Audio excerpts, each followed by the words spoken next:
сондықтан сатар болсаңыз үйіңізді 2 есе, тіпті 3 есе бағасына да алуға әзірмін. Тек сіз бастарда көрмекші. Соңғы уақытта елімізде деструктивті діни ағымдардың үгіт-насихатының салдарынан көптеген отбасының шырқы бұзылып, түтіні түзу ұшқан талай шаңыраққа кесірін тигізуде.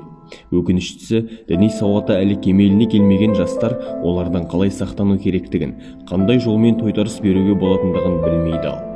Діннің атын жамылған теріс пиғылды ағымдар қоғамның тұрақтылығына қауіп төндіріп, талай жанның өміріне балта шабуда. Осы орайда қалалық жастар театры Байділдә Айдарбековтың шығармаларының бірі «Неге» атты драмалық қойылымын көрермен назарына ұсынды. Бүгінгі «Неге» қойылымының авторы Байділдә Айдарбеков, Қазақстан Республикасының белгілі драматургтың шығармасы. Бүгінгі қойылым өздеріңіз тамашалағандай, жат ағымның жетегінде кетіп жатқан жастардың осындай бағытқа адаспауына белгілі бір ықпалымызды тигізу мақсатында жасалып жатқан қойылым.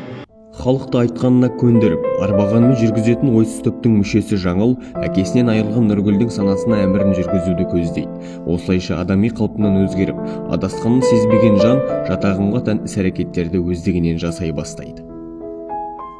Жалпы дәл осы «Неге» қойылымның тағы бір қырын айта кететін болсақ, ол осы діни тақырыпта қозғағанымызда жатыр. Бұл дегеніміз терроризмге қатысты және қазір бір өзге бір ағымдарға көптеп бет бұрып кетіп жатқан жастарға байланысты, яғни кім көрінгенге алданып қалмай, теріс жолға түсіп кетпей, ата-анасын тыңдап, тура жүріп, дұрыс жолмен жүру туралы осы қойылым айтылған.